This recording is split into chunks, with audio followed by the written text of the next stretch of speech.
everybody, SonGoshuaku here, and welcome to this review for WWE Smackdown 1000. But first, make sure to hit that subscribe button followed by hitting the notification bell so that way you are notified as soon as my content is released. Joining me for this review, welcome back, it's been a couple of reviews, but please welcome back the man 0001. And hello, friends. So you guys know I always call the man 0001 here the historian, basically, when it comes to remembering things in WWE and professional wrestling history. So we're going to do a first here. I've never reviewed an episode of SmackDown. I find Raw and SmackDown episodes more often than not nowadays to be kind of the same format, and it's like it just doesn't feel like must-see TV anymore.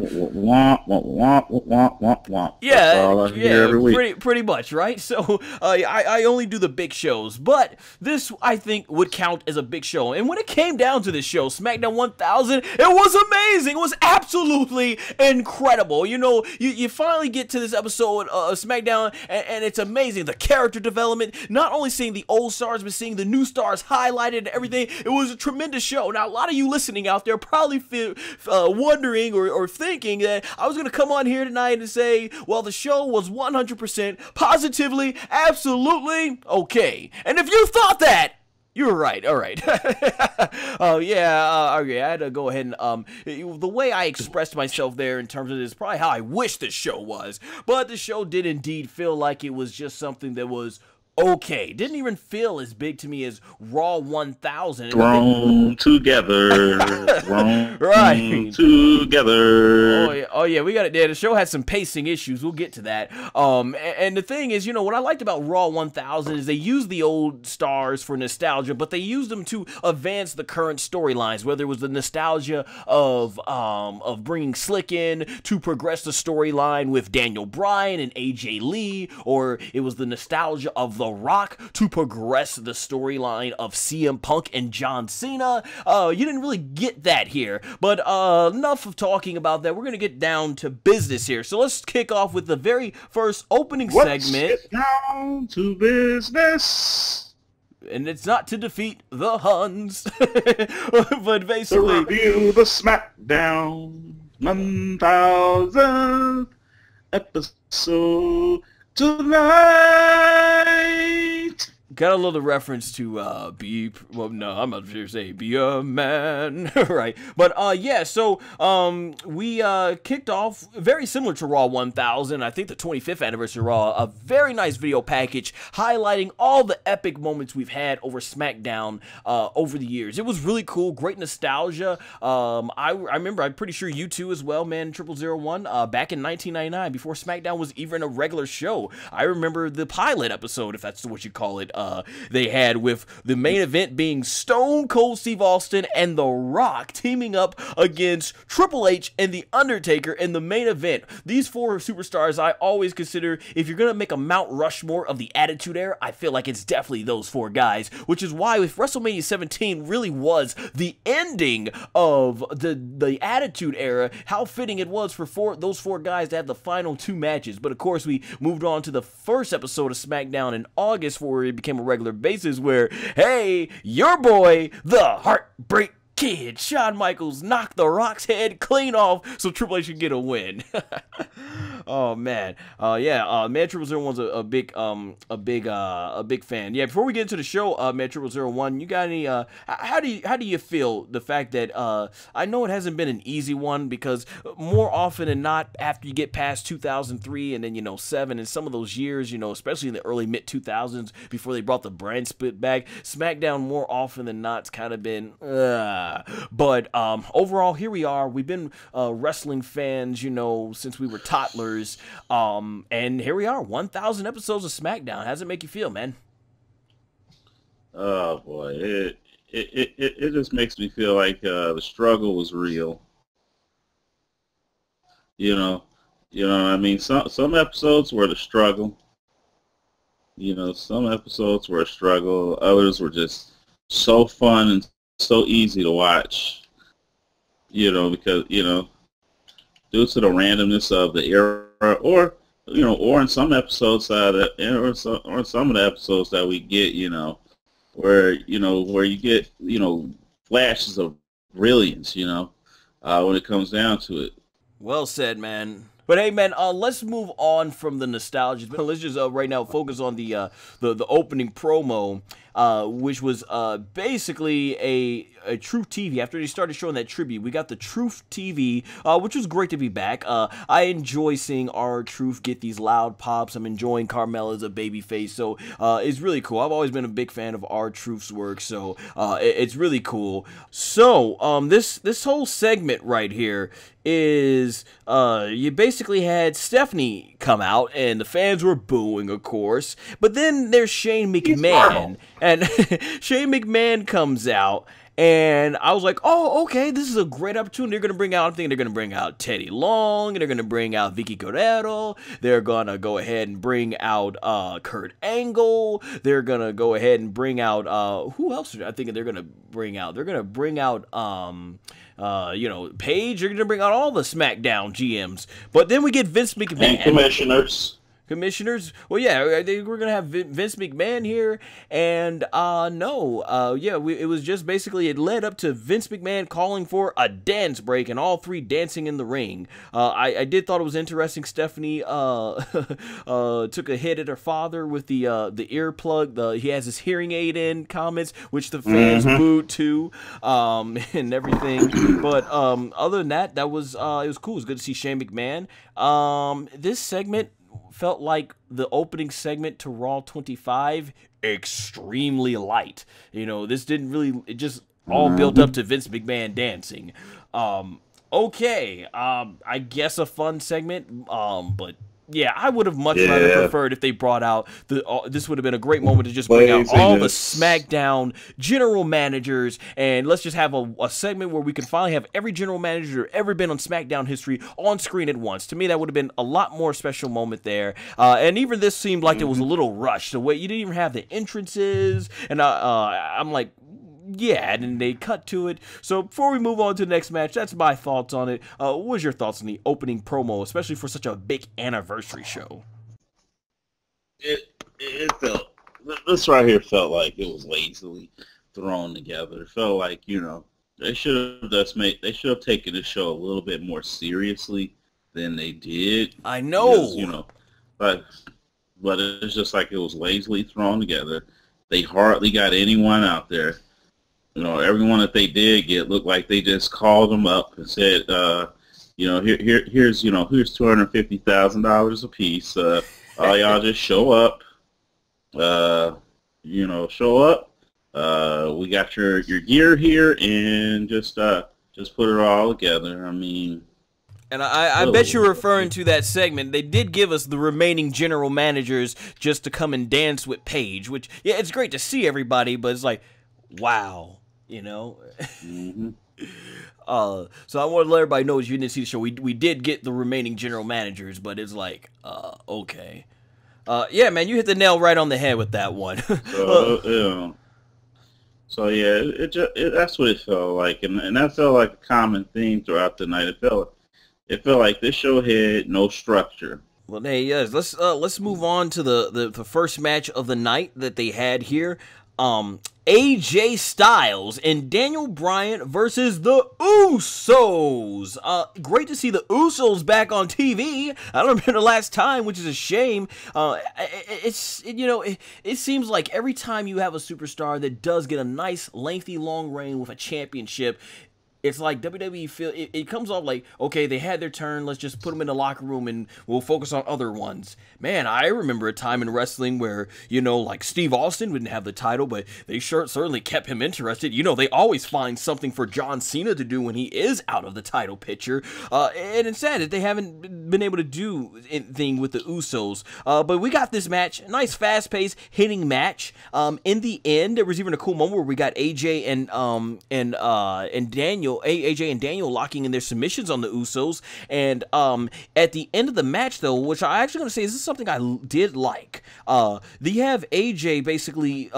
Daniel Bryan goes for an elbow on one of the Usos. They dodge out the way, and AJ gets nailed by Daniel. And from there, one of the Usos kicked AJ, and then they did another double super kick on Daniel Bryan and pinned him 1, 2, 3. So the Usos walk away with basically a huge victory, 100% clean victory over the number one biggest contender. Victory of their careers. Yeah, the number one contender and the WWE Championship. Now, this is why I like this. I want to go back to Survivor Series, not to digress too much, but one of the things about that Survivor Series 2011 main event between Awesome Truth against The Rock and John Cena, I really was hoping that Cena and Rock would lose because they couldn't coexist as a team, and that cost them, allowing Truth and Miz to take advantage and win. That way, Miz and Truth walk away with a big victory over Cena and The Rock, and The Rock and John Cena can continue their feud, and it adds to their story, doesn't take away from them in the main event. But that's not what they did. I like that they went this direction here. This really, I feel, helps put some great momentum on the Usos, but it doesn't take away from AJ and Daniel because their miscommunication allows for the story to be further told, and it just builds up more tension between them. It's like it's a win-win for everyone. This, I felt, is so much more effective than if you would have had AJ and Daniel just straight up beat the Usos like they were nothing. So I do applaud WWE for the decision ending here, and it was a pretty nice, fun-paced match, so I got no complaints about this one. What about you, man, 001? Yep, it nailed right on the head. It was a great thing, and it also showed that when you go out there and you face the Usos, you're in their specialty. Yes, as single stars, they're probably not going to cut it, okay?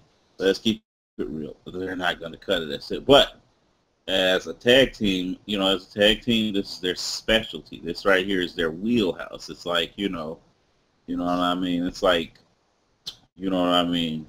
When you watch an MMA fight, you watch Ronda Rousey on the feet, she'll do all right against, some fighters, but not against elite level strikers. So, her specialty is grappling. So you see two singles guys go up against a tag team, in a tag team match. This right here is their game, and this is what you're playing. And this right here puts it all together. And plus, it creates a little drama of, Daniel accidentally knocked him down cliche. You know what I'm saying? It's the, I knocked down my opponent for the upcoming match that I'm having next month or next pay-per-view cliche. You know what I'm saying? But, but it's like, yeah, that's just what it is, though. But, definitely, I see this match. And yeah, these two teams did put on a pretty good match. Do I think it's SmackDown 1000 worthy? No, I don't think it is. But it was serviceable. It was a television match, and I don't weigh television matches the same way I weigh pay-per-view matches due to the difference in structure. I agree, man. I will have more to definitely say about in terms of the way they do that. But yeah, nice to see we're on the same page on that one. Now let's go on. I'm pretty sure we're gonna have a difference of opinion on this one. All right, so the Evolution reunion, the Nature Boy, Ric Flair, woo! Not as good as the Nature Boy, but it was really good to see Ric Flair. Triple H, Randy Orton, and Batista. Awesome to hear that music again. Motorhead, Evolution. Oh my, it was great to hear that. It always popped for that song. Love that. One of my favorite WWE themes of all time. Interesting is that Ric Flair and Randy Orton came out dressed up. Meanwhile, you got Batista and Triple H coming out in leather jackets. And I'm like, it kind of threw me off. Wasn't Evolution always, all four were dressed nice and dress clothes and everything, but who cared? It was great to see him. It even looked like he was basically giving tribute to Chris Pratt's character from Guardians of the Galaxy, Star-Lord, with that red leather jacket, so that was cool to see. But the big thing is, I popped loud. It was great to see the Animal Batista back. He's been tearing it up in Hollywood, and to see him come back after 4 years, especially after hearing all, and honestly, it was a great moment to see him and Triple H hug during the entrance segment, because, you know, if you heard, like, Triple H not returning the text messages, and WWE, you know, him telling that, the Guardians movie might be a failure, and they were making fun of it, and Batista went on to this big success, and he's always been very passionate, and I was so happy to hear Batista get a loud pop and the fans cheering for Batista,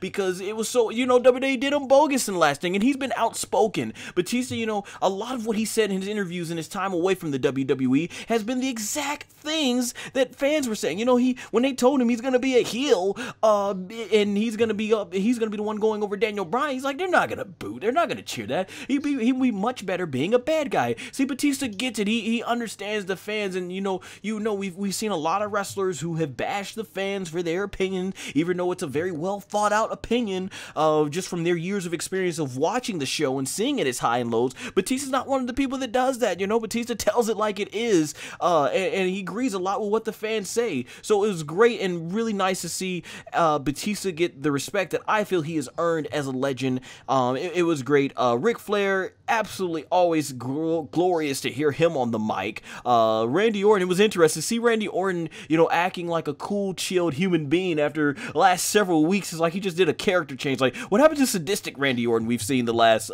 several weeks and everything? That was interesting. I don't think Triple H really said much of anything in this segment. Batista was the one who pretty much stole the show, talking about how great Randy was, how great Ric Flair was, and Triple H. And this is going on. You could tell the guys are having so much fun. I felt this segment was going to go too long, and I'm like, yeah, there's going to be a match that gets cut. Somebody's going to get the short end of the stick for this.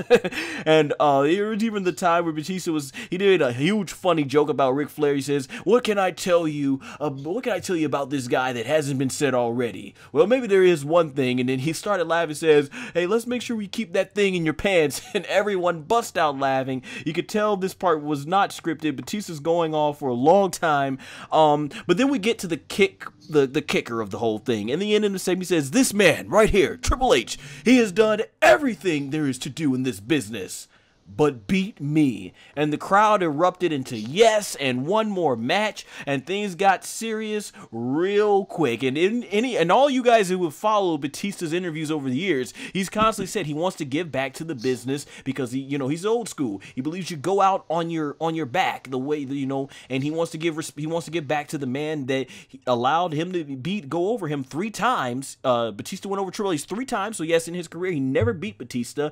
And it was a big help to Batista's career. And as a result, Batista really says he wants to beat Triple H. He wants Triple H to basically go over him on like WrestleMania, and that's the way he wants to go out. Triple H and Batista going at it is not a match that I want to see, basically. Maybe on a regular pay-per-view, but I'd rather see Brock Lesnar and Batista go at it. That's like my ultimate ruthless aggression era dream match I never got, along with Bobby Lashley versus Brock Lesnar. But it looks like they're going to go do this again. But the tension was really good here. I love the segment, and that's all I really got to say. Now, I'll hand the floor over to the man, 0001, who I doubt will share my enthusiasm because he is not a fan of Batista. And let me iterate, because he always feels the need to do this. He doesn't hate Batista. He's just not a fan of the wrestler Batista, but he's very glad for his success in Hollywood. That's my little disclaimer. All right, so Mr. Anti-Batista wrestler, that is, I'll give you the floor to speak about this segment because Batista certainly had a lot to say here. Yeah, blue lips. That's what Batista says when he pretty much says when he sees Triple H face to face. And the segment right here was decent. It was okay. I don't know why Evolution is on SmackDown. I don't have any rhyme or reason. They wanted to make history. They wanted to make history. What history would they want to make? The history that the Evolution never appeared on SmackDown. Never appeared on SmackDown. They were on Raw during their heyday. Oh yeah. They were a Raw stable. Exactly. During their time, they were Raw. That's just what it is. Right. Monday Night Raw. Right. Let's see. Nothing about them screamed, yeah, let's go over to the blue brand of SmackDown. Yeah, let's And do if it. you guys wonder Let's why they weren't on SmackDown, I'll point you to ECW One Night Stand. Paul Heyman makes it very clear why Evolution, particularly Triple H, was not on SmackDown. Yeah, the closest they ever got to being on SmackDown was Triple H being drafted to SmackDown I in remember 2004. But outside of that, they saw Blue Lips and they said they didn't want any part of that. So, you know, they don't understand that, you know. But yeah, this segment right here was okay. It was, you know, it was, you know, okay to see Evolution back, but at the same time, you know, they could have done this back in, I don't know, the 25th anniversary of Raw, back in January. They did have a January show. They could have done this at, didn't they? Based Yes, on they did, didn't the they? interviews going around at the time, I believe from what Batista was saying, there was probably still heat between WWE and Batista for whatever reason. Well, Batista wanted he wanted to be there, but you should know the story by now. I don't give a bullocks. Hey man, that's the unfortunate way it was. Batista would have been back a lot sooner. You know, I don't give a bullocks. I'm just stating the reason why. I don't give you know based on reports how WWE can be. But I'll say this, man, you surprised me a little bit. You're a little bit you went a lot more easier on this segment than I thought you would. You've been I remember some of your harsh statements for Batista. You take this segment and put it on 25th anniversary of Raw. Then I'd be fine with it. I'd be okay with it. But should have. It's right here. But you know the reason why. It's right here. The reason why is bollocks. That's why. There you go. Hey man, before we move on to the next segment, real talk here. I know, like I said, I know you've not been the biggest fan of Batista, but I felt this was kind of a redemption tonight. Were you glad to see Batista get a hero's welcome? Because he has admitted himself he didn't want to do the whole he's the baby face going over Daniel Bryan. He didn't want it. He's the one that put Daniel Bryan over. Were you happy to see the fans rejoice to Batista so wonderfully based on after 4 years what happened last time, because he struggled creative. He did not like the creative direction last time he was here. Blue lips. Blue lips. There you go. That's all he has to say. All right. Well then, let's go ahead and move on to the next segment. Rusev versus The Miz. Man, I told you when this segment was going on with Evolution, somebody's getting the short end of the stick. Somebody's time get caught. I don't know about you, but I felt like this match, somebody put the fast forward button on. Felt like we were watching superstars work fast forward in real time. This match, I never seen Miz do. Usually they're a lot slower paced, but Miz was working the heel stick, and Rusev, they were just going super fast. You had Aiden English interfering super fast out of nowhere. Everything was just super fast in this match. You didn't even get an entrance from Rusev or Miz, and usually, you know, Rusev with the Rusev Day chants and Miz, they have a pretty spectacular, awesome entrances, whether it be fan reaction or just the way they present themselves walking to the ring. This segment was rushed, probably because Batista went on and on for a while. Like I said, I enjoyed the segment, but I knew someone's going to get the short end of the stick. I guess it's not so bad here because whatever they didn't get to do this week, they can do next week. But as long as, if it was on the pay-per-view, yeah, definitely would have cut down some time. Yeah, this match was just fast forward. What was it? Miz got the roll-up victory over Rusev, and then Lana kicked Aiden English in the balls, and Rusev then beat the crap out of Aiden English. The whole Rusev and Lana day, I do think actually is really nice, refreshing to see the whole storyline of Lana and Rusev being loyal to each other. You know, I was really hoping they weren't going to go down the segment of trying to break Lana up with Rusev, try to make a cheating storyline out of it. So I like that they push a loyalty storyline for once with a couple and showing they're loyal towards one another. So it's really cool to see that. So I do like that segment, but this whole thing was rushed here. Nothing else more to say about it. You know, why spend so much time on it when WWE didn't even want to spend much time on it? Maybe they did, but Batista just went over in the last segment. Before we move on, what's your thoughts on this extremely fast forward segment? or match. Thoughts of this? It felt like a prototypical. It felt like a throwback to a prototypical Attitude Era days. I mean, after all, you do have an episode of SmackDown. I can't quite put my finger on which episode it was, but there's an episode of SmackDown where Chris Jericho just flat out beats Mark Henry in like 46 seconds. And then, I think I might remember that. And then, and then after that, Chyna comes out, and she chases off Chris Jericho. Or they do something to,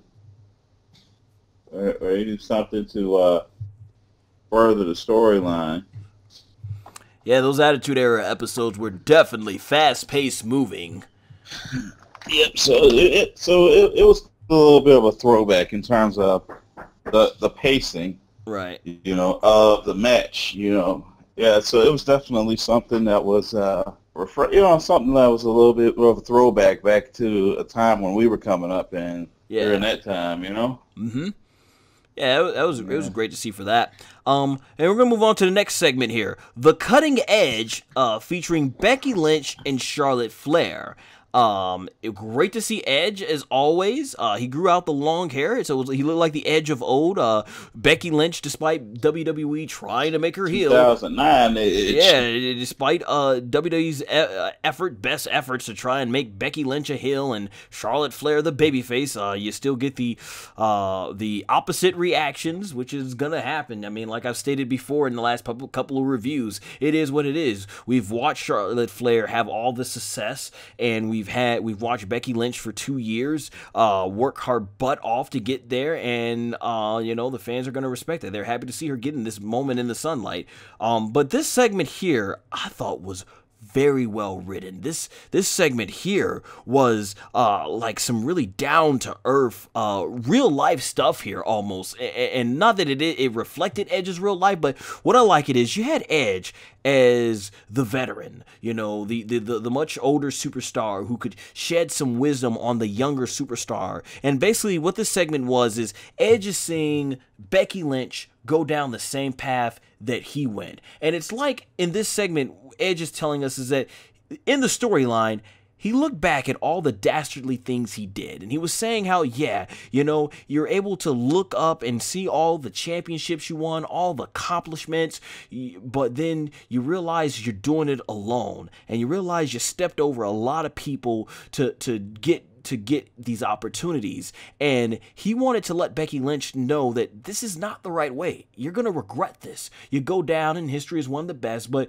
when you look back on it, you would have killed all your relationships, you would have killed all your friendships, and you have nobody to celebrate this alone. Now, once again, taking kayfabe out of context, yes, in real life, we know Edge still has his best friend Christian. We know he's married to Beth Phoenix. They have 2 daughters. Edge is living life wonderfully right now. But in context of the storyline, I really like it. In real life, if you have somebody who, as a younger person, did a lot of messed up things and screwed over a lot of people, and they're much older and wiser in life, they go ahead and will try to let a younger person know that, hey, you're going down the same path as me, and I want to prevent that. I think that happens a lot. That happens a lot in life. You have older people who made these mistakes, and they try to, teach younger people, don't do this. And that's the reason I liked it in the storyline. It felt really real. It was very well done. I'm not even sure if someone in creative came up with this,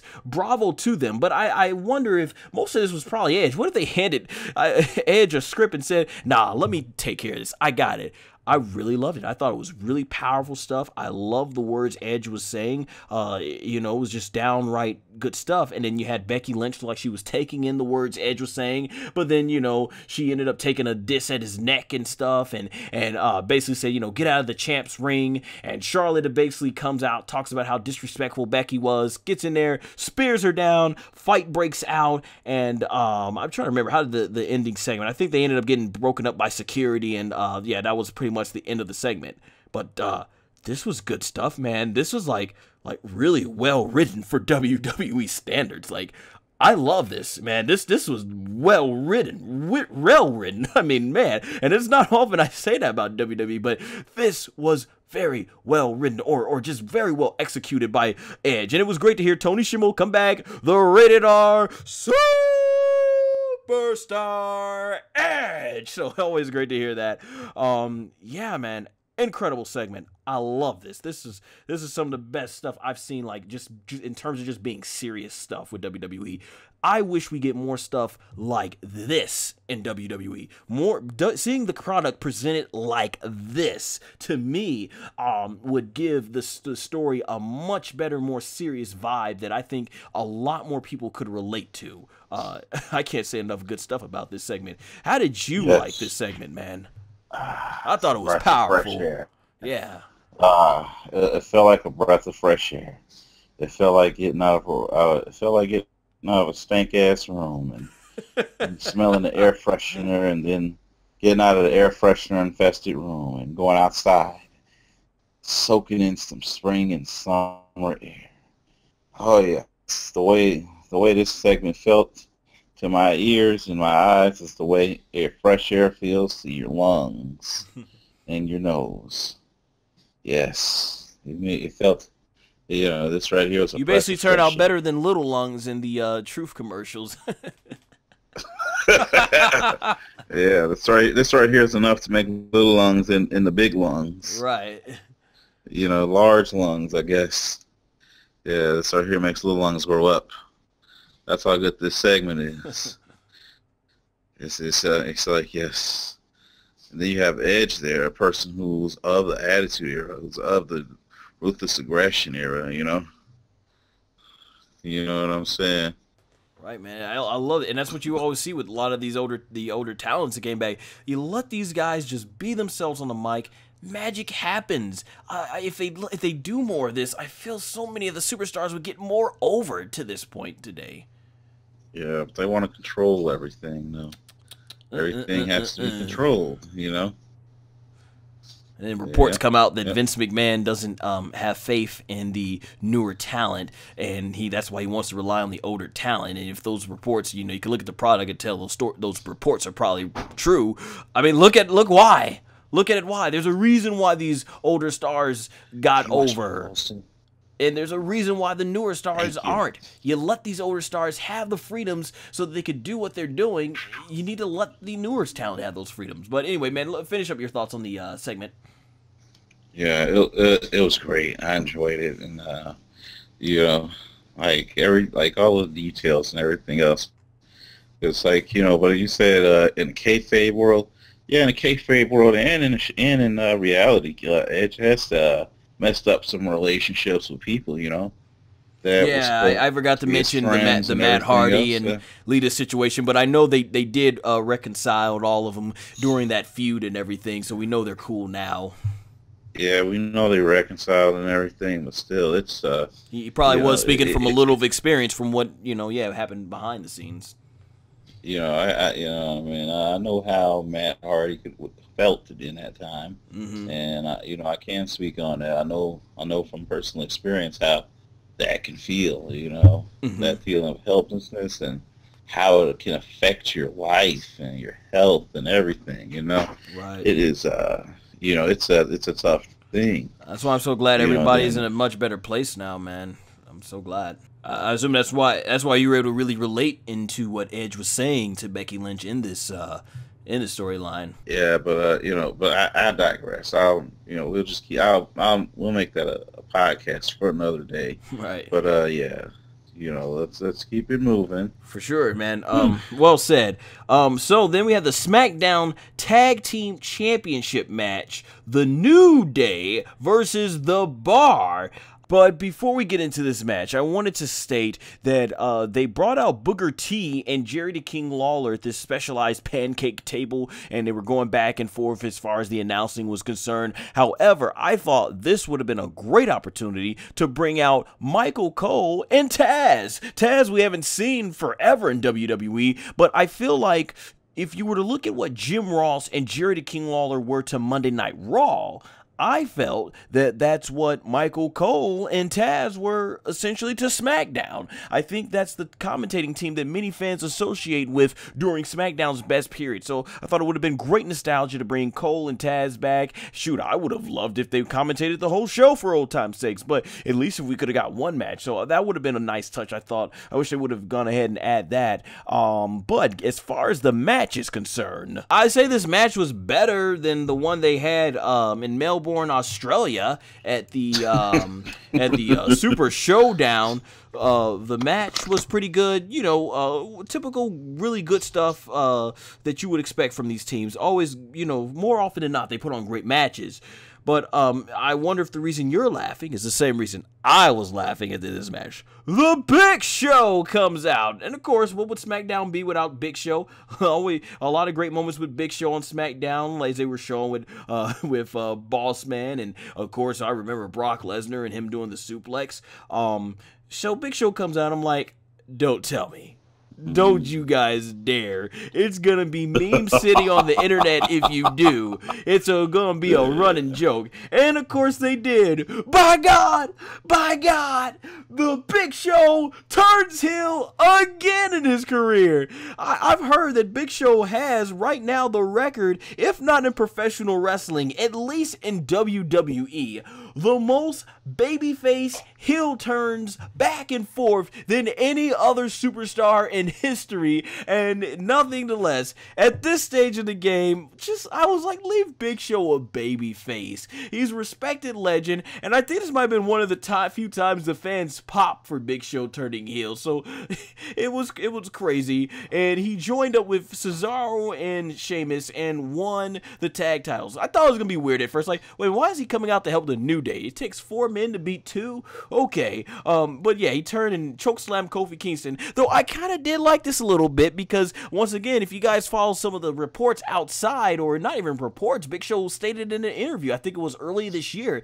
It was either early this year or last year, but he's told Kofi Kingston to, come on, you're better than this New Day thing. It's not going to work out. And he ended up going back to him and said, yep, you know what? I was wrong. This New Day thing turned out, you know, he's like, he had to, you know, he had to apologize because he said they made it work. So if they play up on this, that he didn't like the New Day from the start, that's pretty cool. But at this stage in the game, it's got to be a running joke, man. Like let's just turn Big Show heel for the sake of it. It's 2018, ladies and gentlemen, and Big Show, who I will admit is in one of the best shapes of his career since he first started. Props to Big Show, man. Over a year, and he's been in phenomenal shape. He's still turning heel in 2018. I was laughing my butt off, man. I fell back in the chair cracking up that they went for this. I don't even think this was meant to be a comedy segment, but for, you know, fans who have followed the Big Show's whole career, you know why we are laughing. Another Big Show heel turn, and I think that's the story coming out of this match that people are going to be talking about. Alright, man, what was your thoughts? How'd you like the match and the result? Were you shocked as Big E was? The Big Show turning heel? He was shocked. Oh, boy. Though Big Show's history says you should have not been shocked, but hey, Big E's got to sell it. And one scary part of this match I forgot to mention before you go on. Gosh, man, it looked like when Big E picked up Cesaro out the corner, he landed right on the back of his neck and head while his upper body was still sticking up in the air. And you even saw Cesaro hold his head. Maybe he was just selling it, but whoa, Cesaro is really tough. That was scary. I literally was like, oh my gosh, I hope he didn't snap Cesaro's neck. It looks like Cesaro's going to be okay, hopefully, but it might turn into one of those minor injuries, or maybe something did happen. It's just in the adrenaline rush, he couldn't move. So hopefully things come out that Cesaro is okay for this. Yeah, that was sick, man. That was nasty to look at. And I don't mean sick in the good way. Oh man, that was. That scared me. That legit scared me. But what was your thoughts on this match? That botch and the Big Show's, I don't know, umpteenth heel turn.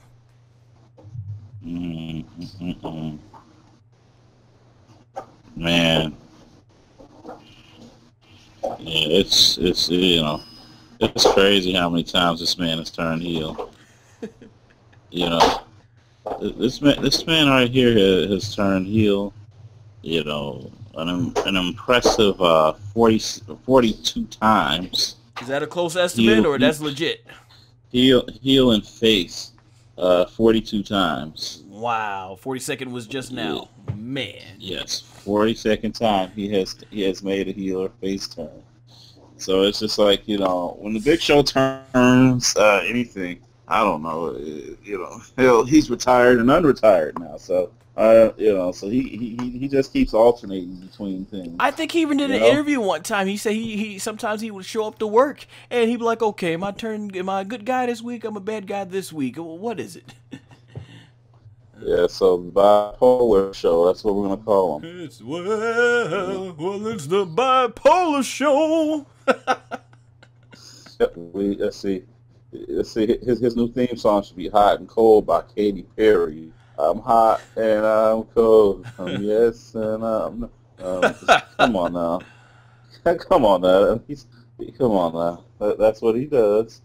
He's got that. He's got that going. Right. That's. Yeah, you know. Were you scared as well on that botch from Big E to Cesaro? I know you saw that landing, man. It's normal. It's me with the "it's normal" line. It's normal. It's normal. It's normal the stuff. Normal the win. It's normal. Well, hey man, we should be talking here about how great it is that the bar is now back on top of the mountain, but as far as I'm concerned, the Big Show's heel, like I said, Big Show's heel turn is really what people are going to be talking about this match. But I figured the New Day would be losing at some point because the idea is that WWE apparently wants to make them the greatest tag team of all time, and therefore they have to lose a bunch of title matches and gain the titles back instead of having one lengthy, long run for this long period of time, which they did do. Yeah, WWE and their stuff. Another thing I was going to say before we move on to the main event too, this match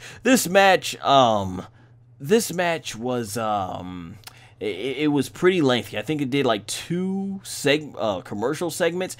And my thing about this on SmackDown, especially a 2-hour show, and they do this on Raw a lot, you can't fit everybody on the show if you run the matches this long. I feel like save the long matches for the pay-per-views, and you can give more time up to the wrestlers. You know, I'm one of those people that think that a 3-hour format on Raw can work. I'm not saying it's easy to write for it, but if you pace everything accordingly and don't put on these long matches that take up like 1/3 of the show or 1/4 of the show, then you can fit more time on the superstars. That's just my take on it. Do you think matches nowadays are too long on these TV matches, and then we're wondering why is this guy not being loosed? I mean, they got to pace these out properly, because I look at these things like this. Like, these matches are just not properly paced. They're just not. Right. You know, they're not. And you go ahead and you look at them and you see them. You know, you look at them, you see them, and they're just not properly paced. Like, back then, you could just get, you know, you can have a 10-minute match as the main event, and that was it, you know, because the matches were properly paced. They were properly put together and everything. Yeah, one Trish and Lita like a 7-minute main event, and look how to this day this match is still highly remembered. Man. Mm-hmm. Yeah, and no, folks, we're not saying that they have to be like 2-minute long matches like some of those old diva matches where we're not saying that, but putting 30-minute matches on shows that are 2 hours, even 3 hours long, come on, save that for the pay-per-view. Yeah. Put a lot of pay-per-view matches, a lot of pay-per-view matches on, you know, on TV, and I can understand that. But if they were going to do that, they should have at least, put, you know, it should have at least made this episode of SmackDown 3 hours long. If they were going to do that, you know, they should have just got. They should have just got that extra hour and went with it, you know? Yeah, it came off like they barely wanted to put 2 hours of tremendous work in this show in terms of how the effort they put in for like Raw 1000, the 25th anniversary of Raw. But hey, yeah, let's move on to the main event. The returning Rey Mysterio Jr. against Shinsuke Nakamura. So this is a match that we never have seen before, so that was always good. Rey Mysterio looked great. He's in some of the best shape he's ever been, I think, in his career. It was interesting to hear a lot of fans say, you still got it. Yet Rey's been, since he left WWE, 4 years ago, Rey Mysterio has actually been staying active. You guys may have seen him in Lucha Underground. You know, Rey Mysterio's been very active. And then from there, you had Nakamura, who, getting back to our point earlier, this is the first time we've seen Nakamura on TV in like how long, it just seems like he rarely makes an appearance since he became United States champion. And even when he is out there, they usually have Randy Orton like still Brock in thunder. Mora. Yeah, this was a match though that I wasn't too fond of them doing, because I'm like, both guys could use the win. You gotta have Rey Mysterio reestablish dominance coming back, but then you gotta have Nakamura get something here, because we haven't seen him. He hasn't had much momentum building. The match was fine. A lot of great back and forth action that you would expect from Rey Mysterio, Nakamura. Good match, good solid main event. And in the end, Nakamura goes for the Kinshasa. Rey Mysterio ducks out the way, gets him to do the 619, where I think he busted Nakamura's nose either during that or the splash that he did off the top rope. Either way, he got the pinfall 1, 2, 3, and from there, Rey Mysterio advances to the World Cup tournament, which I believe is now going to feature John Cena, Kurt Angle, Randy Orton, Jeff Hardy, Dolph Ziggler, Seth Rollins, The Miz, and now Rey Mysterio. A lot of the ruthless aggression era is strong in this match. Yeah, man, I think what is like Seth Rollins like legit the only guy to come from the current era that wasn't established from then? Wow. But yeah, it's gonna happen in the we got the Crown Jewel coming up, and what I'm very proud of this individual, it's gonna be taking place in Vacant. My man Vacant. Let me tell you guys right quick, not to digress too much, but my man Vacant has not only won championships, but now he's breaking ground. He's being a trailblazer. He is now turning into arenas that are going to take place, pay-per-views that are going to take place at arenas. Vacant, not just a championship holder, but an arena. Vacant, man, because overseas, he must be a huge success if he has arenas named after him, you know? Tremendous, man. Vacant, because yeah, I was pretty sure this show was taking place in Saudi Arabia, but apparently according to WWE's website, according to the advertisement, is not listed. So it was called the Knoll, which basically means vacant, right? Like vacant, right? Oh, guys, we gotta go ahead. We our friends, we all love the Vacant jokes, man, when it comes to wrestling. But yeah, Rey Mysterio gets a nice clean victory over Nakamura. This loss really doesn't do Nakamura. It doesn't do Shinsuke any favors. But hey, it's great to see Rey Mysterio back, and looks like that time away from WWE did his body some good. He's not wearing the knees. It looks like his knees aren't going to be torn up anymore. He stayed healthy. So it was good to see that. Before we get to what was the true final segment of this match, how did you enjoy Rey Mysterio versus Shinsuke, as you call him, Block Amora?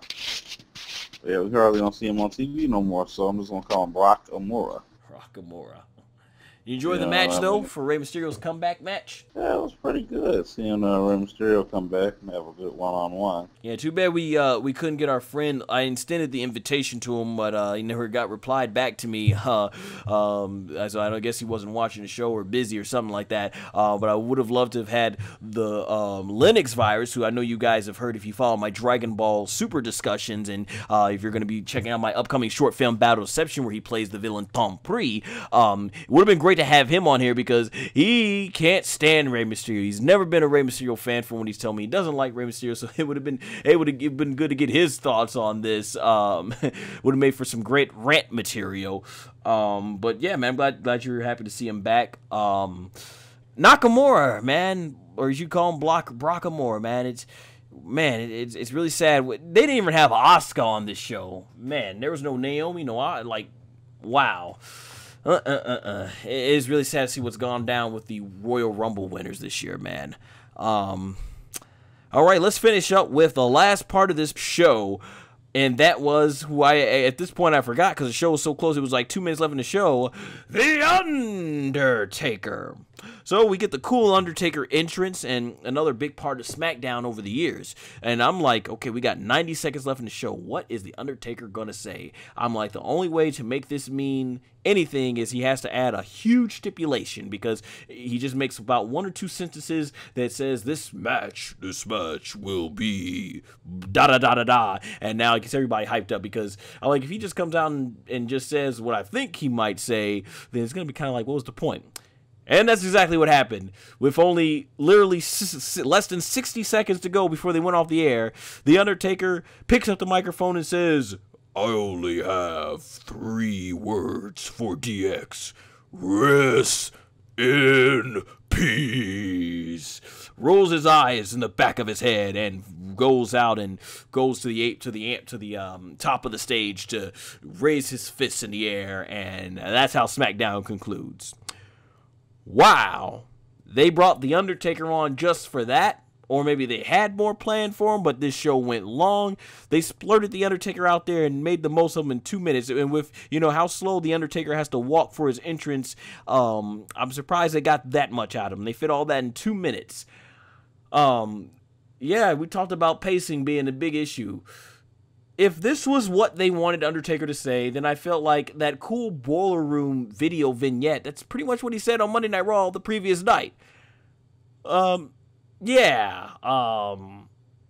okay. Yeah, what was your thoughts on this segment? Entrance, rest in peace, leave, right? Swift, short, sweet, straight to the point. My man, the Undertaker, doing it again. That's all I ask for, just to get in and get it out. And get out. And it's on SmackDown. He was a fixture of SmackDown for a long time. He was a fixture of SmackDown for a long time, and it's just like, yeah, great, seeing the Undertaker come back and do it, and do a spot, do an appearance on SmackDown.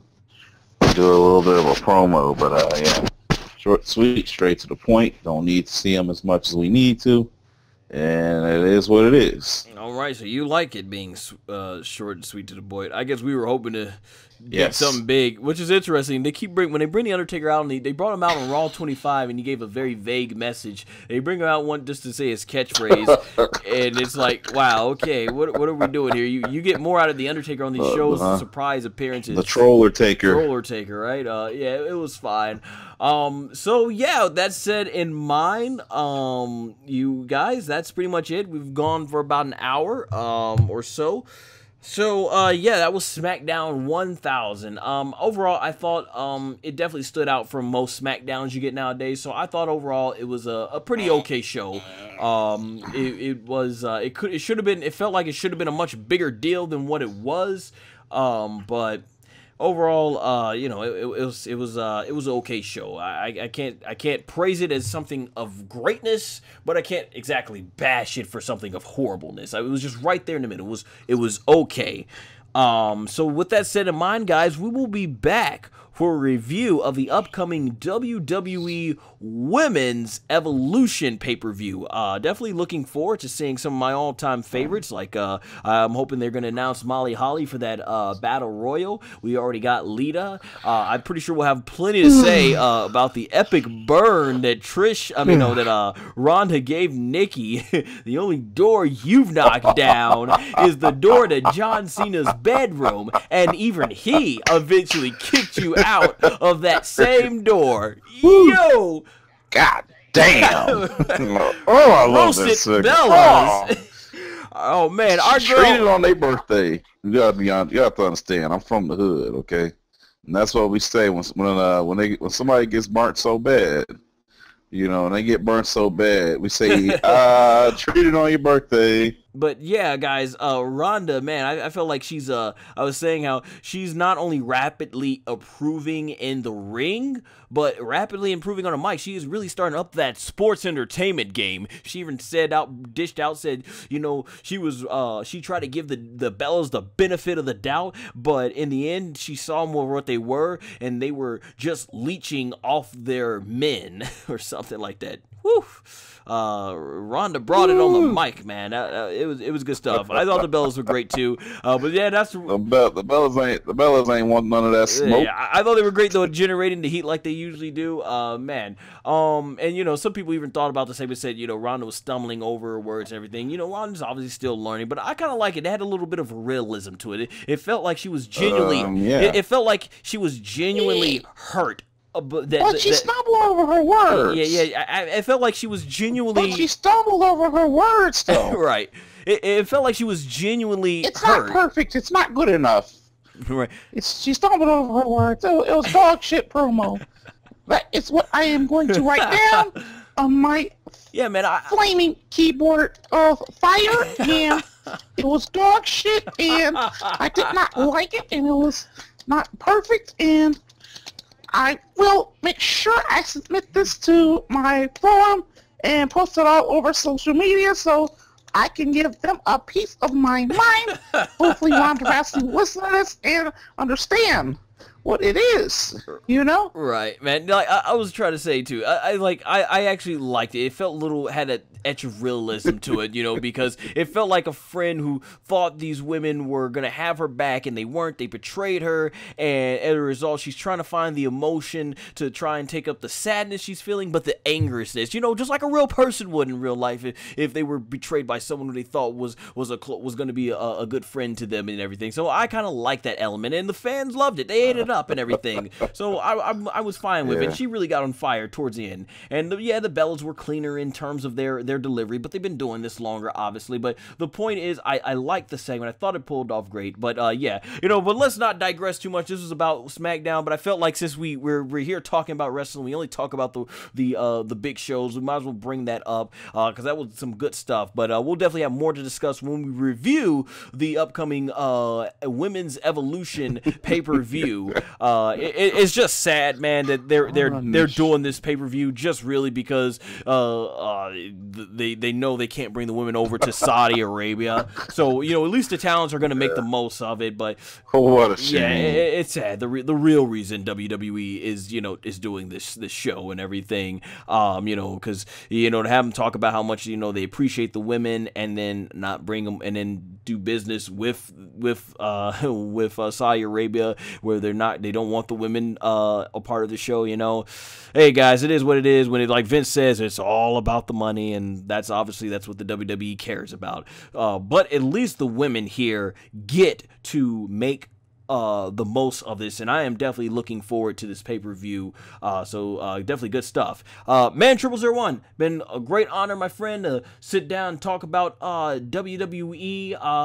Like I said, I won't be making much of these. I don't expect Raw. I just like you guys have seen that follow these WWE shows. There's a reason I don't make Raw and SmackDown. It's just so, like I said earlier, it's so formatic the way they do a lot of these shows. It's not worth sitting down talking every hour or 2 hours or whatever for the show and everything. So I'll just do the big events and everything. But this is a big show. Hopefully our buddy Matt Dillingham, he was going to be on with us. Hopefully he can join us next time. So with that said in mind, Man0001 usually does not have any plugs. So you guys can hear him again when it comes next time for our review. And that being said, I will end right here with my plugs. So, if you obviously are a fan of WWE or professional wrestling, we'll be doing more audio reviews like this for big events that you can listen to as you go about your everyday life. Also, if you're a fan of Dragon Ball, shonen manga, or anime adapted from shonen manga, make sure to check out my upcoming short film, Battle of Deception, as it's based on those types of genres. I currently have lots of videos such as the teaser trailer and the behind-the-scene interview videos right here on my channel, so make sure to subscribe and hit the notification bell so you can be notified as soon as I release more content regarding Battle of Deception, Dragon Ball, and even WWE. And make sure to like me on Facebook and follow me on Twitter and Instagram, both at SonGoshuaku. All links will be in the description below. Take care!